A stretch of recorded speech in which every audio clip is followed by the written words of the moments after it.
تبارك الذي بيده الملك وهو على كل شيء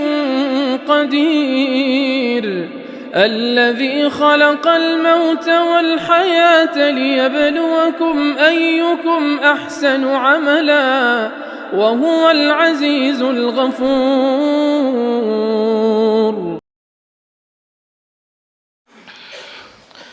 بسم اللہ الرحمن الرحیم. شہنشین پر جلوہ افروز عقیدت و محبت کے مرکز حضرات مشائخ،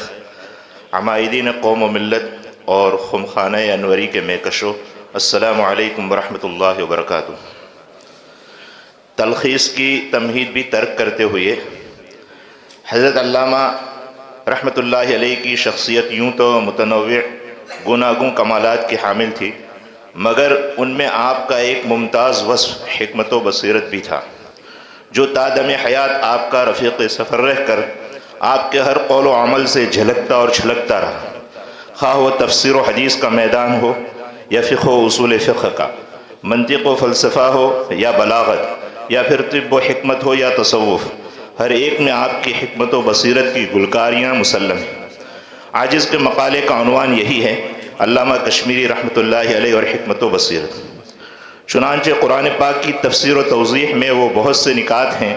جن سے آپ کی حکمت و دانائی ہویدہ ہو رہی ہے. آپ نے قرآن مقدس کے بعد میں ایک مفروضہ جو زبا زد خاص و عام تھا کہ قرآن کریم تمام ہی علوم و فنون کا سرچشمہ ہے اور تمام ہی اشیاء کے مسائل قرآن پاک سے مستنبط کیے جا سکتے ہیں. چونکہ اس سے بہت سے لوگ مغالطے کا شکار ہو سکتے تھے، اس لیے آپ نے اس کا شدت سے رد فرماتے ہوئے فرمایا، قرآن عظیم سرچشمہ ہدایت ہے اور اپنے موضوع سے متعلق ہر شے پر محیط ہے. نیز بہت سے حضرات قرآن پاک کی آیت وَلَقَدْ يَسَّرْنَا الْقُرْآنَ لِلذِّكْرِ فَهَلْ مِن مُدَّكِرٍ کی تفسیر میں غلطاں اور پیچاں تھے. آپ نے اپنی حکمت سے یہ نکتہ فاش کیا کہ آیت کریمہ کا مطلب یہ ہے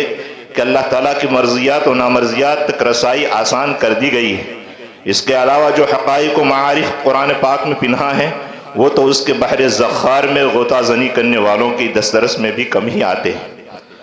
اسی طرح آپ کی حکمت و بصیرت کے سوتے علم حدیث میں بھی باغ و بہار لاتے رہے. چنانچہ آپ ہی کا خاصہ تھا کہ تواتر کی مختلف اقسام کو منظم انداز میں بیان فرمایا، جس سے دین کا ایک بہت بڑا حصہ ظنیت کی وادی سے نکل کر یقین کی شاہراہ پر گامزن ہو گیا. نیز آپ کی حکمت کا ایک پہلو یہ بھی تھا کہ مسلک احناف سے انتہائی عقیدت کے باوجود اس پر تنقید کرنے والے ائمہ فن کی شان و شوکت میں گستاخی تو کچا، ان کے علوم و فنون کے صدا مداح و ثناخواں رہے، ان کو اپنا محسن سمجھتے رہے. اسی کا نتیجہ تھا کہ ابن حجر علیہ الرحمہ کو احناف پر ان کی شدید تنقید کے باوجود علامہ عینی رحمۃ اللہ علیہ پر فوقیت دیتے تھے، بلکہ اپنے تحقیقی عروج اور علمی تبحر و تعمق کے باوجود شخصیات کے احترام میں آپ فقید المثال ناموز کے حامل تھے. حتیٰ کہ امام داؤد ظاہری، شیخ اکبر محی الدین ابن عربی وغیرہ حضرات جو عموماً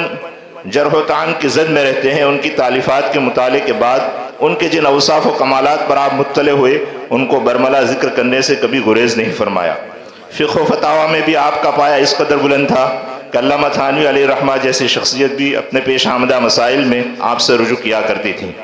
اس باب میں آپ کی بصیرت کا ایک پہلو یہ بھی ہے کہ مقام اجتہاد پر فائز ہونے کے باوجود اپنے آپ کو مقلد کی حیثیت سے روشناس کرایا، تاکہ ہر خرد و کنا جو مجتہد کا دعویٰ کر بیٹھتے ہیں ان کے لیے عبرت ہو. تقلید میں بھی آپ کی بصیرت کا عالم یہ تھا کہ امام صاحب رحمۃ اللہ علیہ، اس کے بعد حضرت امام ابو یوسف، اس کے بعد حضرت امام محمد علیہ رحمہ کے قول کو ترجیح دیتے. اگر کسی مسئلے میں ان سے متعدد اقوال مروی ہوں تو جو قول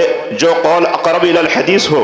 آپ اسی کو اختیار فرماتے. مسلکی تعصب سے آزاد تھے، ائمہ مجتہدین کا حد درجہ اکرام فرماتے تھے اور اپنے شاگردان کو بھی اس کی تلقین فرماتے تھے. الغرض اس مقالے میں تحریر کردہ مضامین کی ایک جھلک ہے. مقالے میں یہی کچھ مضامین معتبر حوالوں سے جمع کرنے کی کوشش کی گئی ہے. مقالے کی ذیلی سرخیاں سے پیش خدمت ہے: کتب رجال کا پاکیزہ باب ہے سلسلہ، بعثت محمدی بعثت مقرونہ، ایک ہماگیر اور جامع شخصیت، وصف کمال حکمت و بصیرت، قرآن کریم اور حضرت شاہ صاحب کی حکمت ریزیاں، ایک مظنہ اور حضرت شاہ صاحب کا بصیرت افروز جواب، وَلَقَدْ يَسَّرْنَا الْقُرْآنَ کی حقیقت تفسیر بالرائے اور حضرت شاہ صاحب کا مبنی بر حکمت موقف، شاہ صاحب اور علم حدیث میں آپ کی عبقریت، علم حدیث اور آپ کی حکمت بصیرت کے سوتے، تواتر کے اقسام اربعہ اور حضرت شاہ صاحب کا تفنن، فقہ الحدیث میں حضرت شاہ صاحب کی حکمت و بصیرت، حافظ ابن حجر اختلاف و ادب کا حسن امتزاج، حضرت شاہ صاحب اور فقہی بصیرت، زمانہ آپ کا سناخواں تھا، شاہ صاحب کی شخصیت فقہی بصیرت کا شاہکار، فروعی مسائل میں آپ کا حکیمانہ